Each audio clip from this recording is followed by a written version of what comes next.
এইটা আমারটা ভালো করে রেকর্ড করুন। এই যে নট ইন্ডিয়ান সিটিজেন ডেথ বলে ঘোষণা করছে, এটা তৃণমূল কংগ্রেস করেছে। টোটাল তৃণমূল করছে, পশ্চিমবাংলার মুসলমান দলিত আদিবাসীদেরকে নিয়ে ছেলে খেলা করছে। যে এটা পরে বলবে কি তোমাদের নাম কেটে দিয়েছিল ওরা, আমরা তোমাদের নাম তুলে দিয়েছি।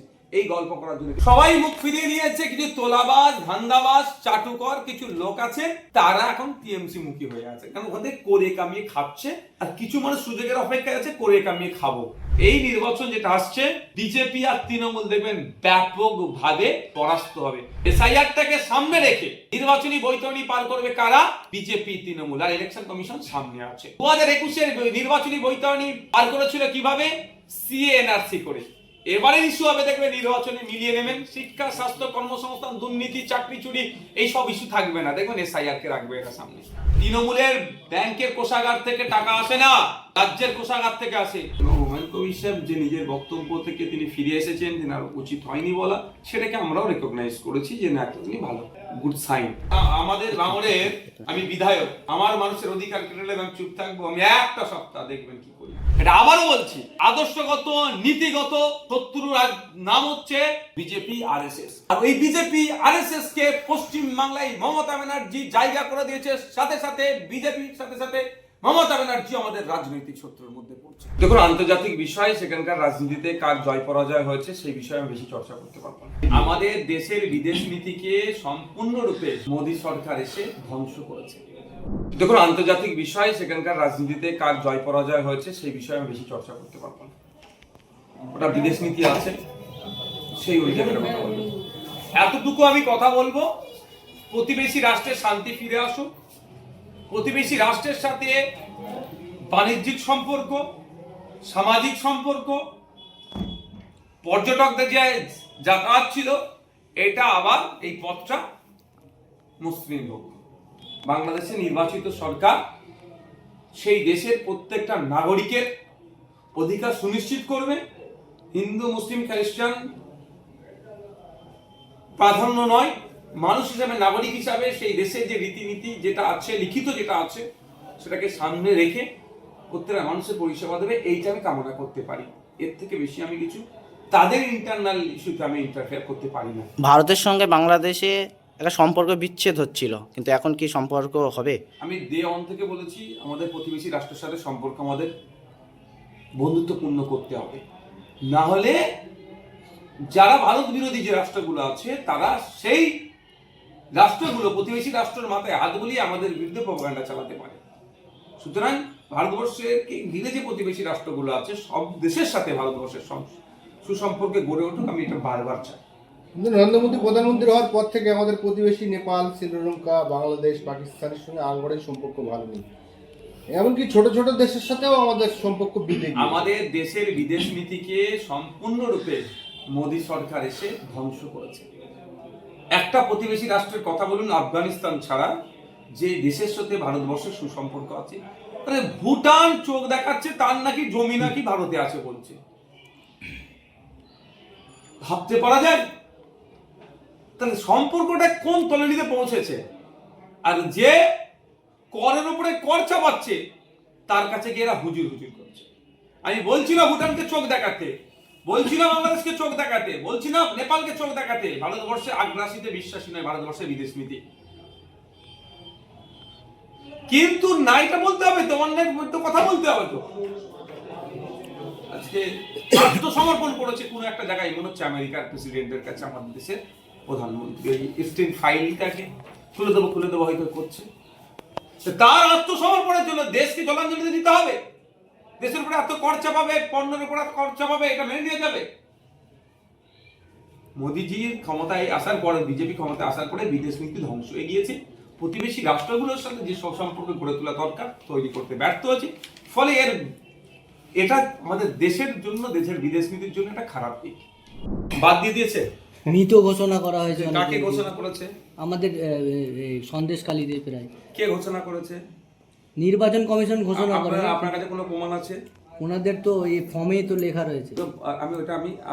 আমি সাংবাদিকের মতো কোশ্চেন করছি, কোনো প্রমাণ নেই। ইলেকশন কমিশন, এইটা আমারটা ভালো করে রেকর্ড করুন। এই যে নট ইন্ডিয়ান সিটিজেন ডেথ বলে ঘোষণা করছে, এটা তৃণমূল কংগ্রেস করেছে। কিন্তু আপনি তো এদেরকে সই করে নিয়ে ইলেকশন হ্যাঁ ওইটাই বলছি তো। আমি মৃত ভোটারদের নিয়ে গেছিলাম, নট ইন্ডিয়ান সিটিজেন ভোটারদের নিয়ে গেছিলাম। নির্বাচন কমিশনকে প্রশ্ন করেছি, আপনার কি এই ধরনের কোনো এখতিয়ার আছে, রাইট আছে ভারতীয় কি ভারতীয় নয় জাস্টিফাই করার? স্বাভাবিকভাবে কে ভারতীয় নয় এটা জাস্টিফাই করার দায়িত্ব হচ্ছে মিনিস্ট্রি অফ হোম অ্যাফেয়ার্স। যেমন নির্বাচন কমিশনের ক্ষমতার মধ্যে পড়ে না একটা রাস্তা তৈরি করা, নির্বাচন কমিশনের ক্ষমতায় পড়ে না আলিয়ার 4টে কম্পিউটার দেওয়া, স্কুল তৈরি করা, হসপিটাল তৈরি করা, ইউনিভার্সিটি তৈরি করা, এটা এখতিয়ারের মধ্যে পড়ে না। ঠিক এখতিয়ারের মধ্যে পড়ে না কে ভারতীয় নয় কে ভারতীয়, এটা যাচাই বাছাই করা। আপনি কোথায় লিস্টগুলো দেখেছেন আমি বলে দিচ্ছি আপনাকে। লিস্ট দেখেছেন পঞ্চায়েত অফিসে টাঙানো আছে, লিস্ট কোথায় হয়েছে বিএলও অমুক অমুককে বলেছে, এটাই তো। পঞ্চায়েত অফিসে লিস্ট টাঙাবে কারা? নিশ্চিতভাবে বিরোধী দলের কারো সাহস হবে না। পঞ্চায়েত অফিসে ওই পঞ্চায়েতগুলো শাসক দলের আন্ডারে আছে, বিরোধীরা এখানে অপোজিশনেও নাই, মানে বিরোধীদেরকে তো নমিনেশন করতে দেয়নি। তাহলে পঞ্চায়েতে টাঙালোটাকে তৃণমূলের লোকেরা। যেদিন কি আমি গিয়েছি নির্বাচন কমিশনের অফিসে, সেই দিন নির্বাচন কমিশনের যিনি কলকাতা ওয়েস্ট বেঙ্গল সাইডের সিও চিফ ইলেকট্রাল অফিসার, আমরা বসে থাকতে উনি ডিস্ট্রিক্ট ইলেকট্রাল অফিসারকে ফোন করেছিলেন যে ভাই এইগুলো কিছু আমাকে তদন্ত করে রিপোর্ট দাও। রিপোর্ট আনঅফিসিয়ালি আপনাকে বলছি, আমি আনঅফিসিয়ালি বলছি, রিপোর্টে ওনারা বলেছেন এই ধরনের কিছু হয়নি এখানে। তাহলে বলুন ডিস্ট্রিক্ট ইলেকট্রাল অফিসার রিপোর্ট দিচ্ছে চিফ ইলেকট্রাল অফিসারকে যে এই ধরনের কোনো কাণ্ড ঘটেনি, তাহলে কাণ্ডটা ঘটলো কি করে? আর রাতারাতি ওই লিস্টটা পঞ্চায়েত থেকে গাইড করলো কে? টোটাল তৃণমূল করছে, পশ্চিমবাংলার মুসলমান দলিত আদিবাসীদেরকে নিয়ে ছেলে খেলা করছে, আতঙ্কের পরিবেশ তৈরি করার চেষ্টা চলছে। যে এরা পরে বলবে কি তোমাদের নাম কেটে দিয়েছিল ওরা, আমরা তোমাদের নাম তুলে দিয়েছি, এই গল্প করার জন্য। কিন্তু এই গল্পতে শুরুতেই আমি নষ্ট করে দিচ্ছি ওদেরকে নির্বাচন কমিশনে হাজির করেছি বলে। সংখ্যা গুরুরা কি বাকি আছে মুখ ফেরাতে? সংখ্যালঘু থেকে সংখ্যাগুরু সবাই মুখ ফিরিয়ে নিয়েছে। কিছু তোলাবাজ, ধান্দাবাজ, চাটুকর কিছু লোক আছে, তারা এখন টিএমসি মুখী হয়ে আছে, কারণ ওখানে করে কামিয়ে খাচ্ছে। আর কিছু মানুষ সুযোগের অপেক্ষায় আছে, করে কামিয়ে খাবো। এই দুটো সমাজের মানুষ ছাড়া কেউ তৃণমূলের পাশে নেই। আপনি বলতে পারেন তাহলে বিজেপির পাশে, ঘোড়ার ডিম। সংখ্যাগুরুরা সমাজের একটা হেভি অংশ 2021 সালে বিজেপিকে ভোট দিয়েছিল। আজকে তারাও নিরাশ হয়েছে। কেন ভোট দিয়েছিল? তৃণমূলের অত্যাচারের কারণে। হিন্দুত্বতে বিশ্বাস করে নয়, সেটা অল্প সংখ্যক মানুষ ভোট দিয়েছিল। তৃণমূলের অত্যাচারের হাত থেকে বাঁচার জন্য বিজেপিকে শক্তিশালী করেছিল। কিন্তু তারা দেখলো যে বিজেপি আর তৃণমূল আলাদা নয়। সেন্ট্রাল এজেন্সি আসছে যাচ্ছে, বিরিয়ানি খেয়ে এক প্রকার ঘরে চলে যাচ্ছে, দিল্লি চলে যাচ্ছে, কিছুই অন্যায়ের বিরুদ্ধে কিছু ব্যবস্থা গ্রহণ করছে না, সেটা একের পর এক জামিন পেয়ে যাচ্ছে। এই নির্বাচন যেটা আসছে, বিজেপি আর তৃণমূল দেখবেন ব্যাপকভাবে পরাস্ত হবে। ওই পরাস্ত হওয়ার সম্ভাবনা ওদের আইবি ফাইবি যাই বলুন না, ইন্টারনাল যে পলিসি যারা ক্রিয়েট করে বা তাদের যে টিম আছে তারা বুঝতে পেরে গিয়েছে। ওই জন্য এরা সুকৌশলে এসআইআর ইস্যুকে জিইয়ে রেখেছে। 14 তারিখে পাবলিশ হওয়ার কথা, 28 তারিখ কেন নিয়ে যাচ্ছে? এর মধ্যে বড় বড় রহস্য লুকিয়ে আছে। এসআইআরটাকে সামনে রেখে নির্বাচনী বৈতরণী পার করবে কারা? বিজেপি, তৃণমূল। আর ইলেকশন কমিশন সামনে আছে। 2021-এর নির্বাচনী বৈতরণী পার করেছিল কিভাবে? সিএনআরসি করে। এবারে ইস্যু হবে দেখবে নির্বাচনে মিলিয়ে নেবেন। শিক্ষা, স্বাস্থ্য, কর্মসংস্থান, দুর্নীতি, চাকরি চুরি, এই সব ইস্যু থাকবে না, দেখবেন এসআইআর কে রাখবে এটা সামনে। এই দুটো দল বুঝতে পেরে গেছে এদের পাশে আর মানুষ নাই, ওই জন্য ইস্যু এটাকে ধরে রাখছে। বিধানসভা ভোট কত এর কাছে প্রধান শত্রু কে, বিজেপি না তৃণমূল? অবশ্যই বিজেপি, আরএসএস আমাদের আদর্শগত নীতিগত শত্রু। প্রথম আমাদের শত্রুর নাম হচ্ছে বিজেপি, আরএসএস। এটা আবারও বলছি, আদর্শগত নীতিগত শত্রুর নাম হচ্ছে বিজেপি, আরএসএস। আর ওই বিজেপি আরএসএস কে পশ্চিম বাংলায় মমতা ব্যানার্জি জায়গা করে দিয়েছে। সাথে সাথে বিজেপির সাথে সাথে মমতা ব্যানার্জি আমাদের রাজনৈতিক শত্রুর মধ্যে পড়ছে। যে মমতা ব্যানার্জি যদি না চাইতো, পশ্চিম বাংলায় আরএসএস বিজেপির জায়গা হতো না।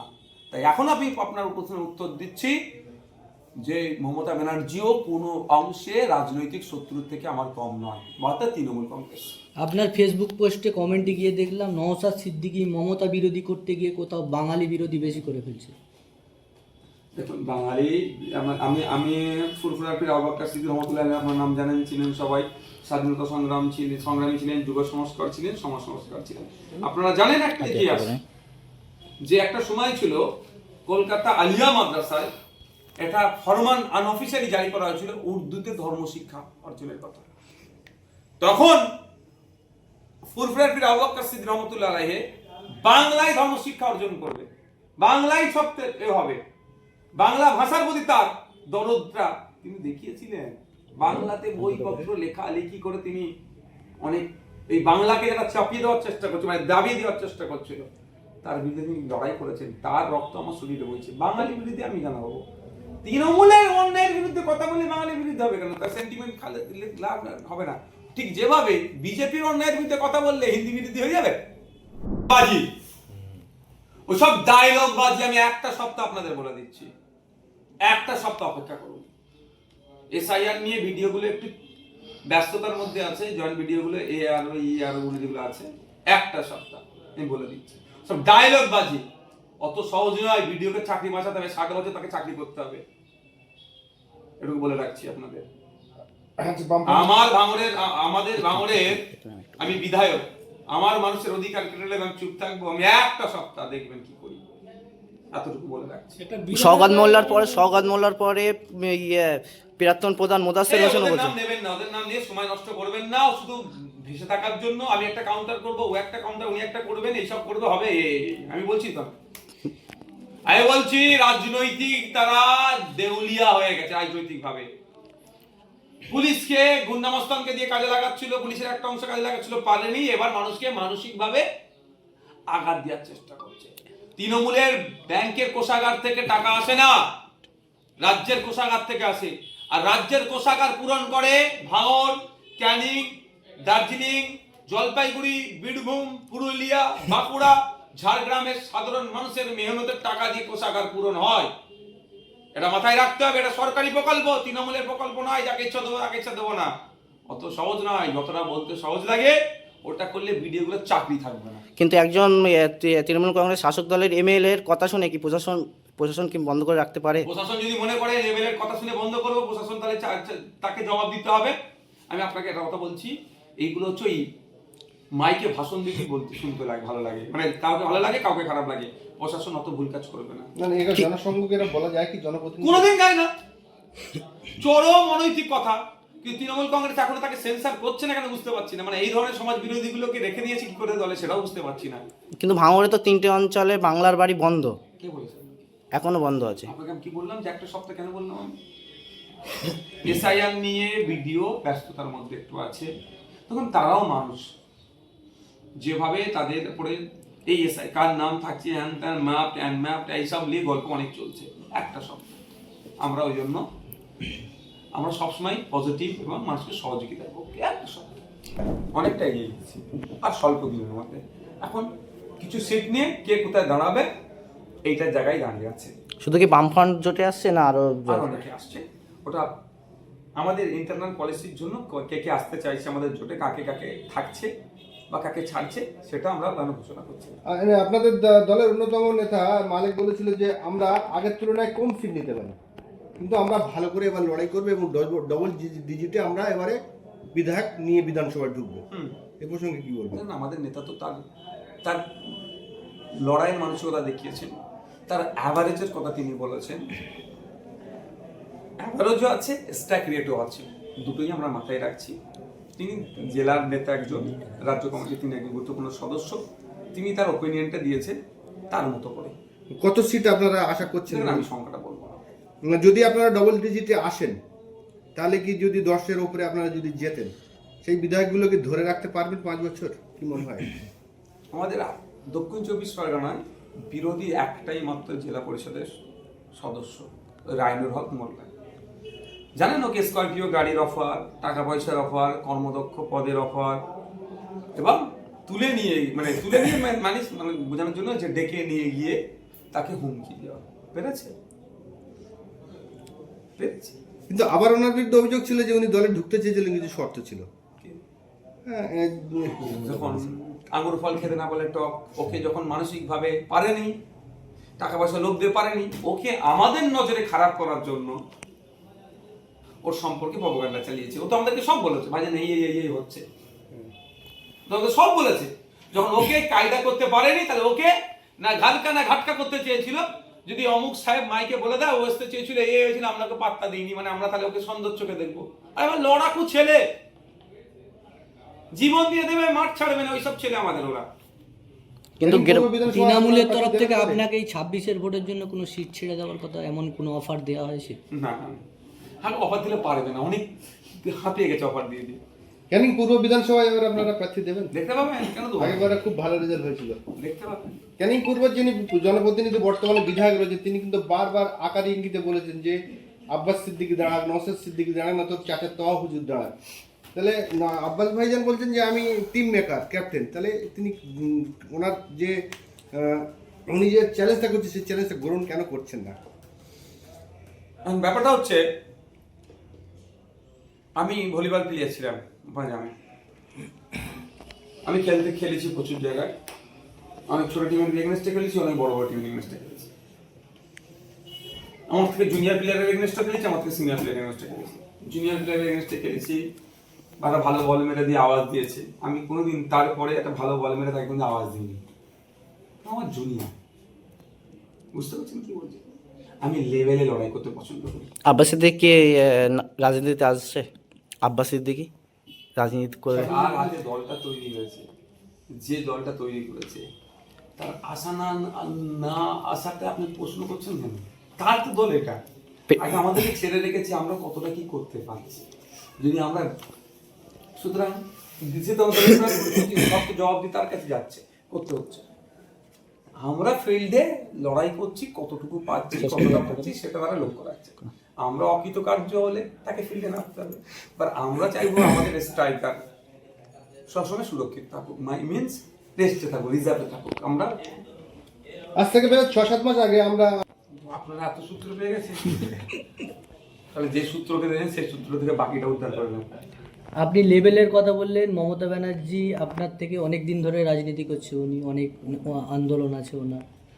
আপনি বলেছিলেন আমার বিরুদ্ধে উনি দাঁড়ান। চেয়েছি তো, সেই জন্য তো চেয়েছি। আসছে কোথায়? কতটা লড়াই হবে হ্যাঁ, যদি মুখ্যমন্ত্রী আসে? দেখতে পাবেন।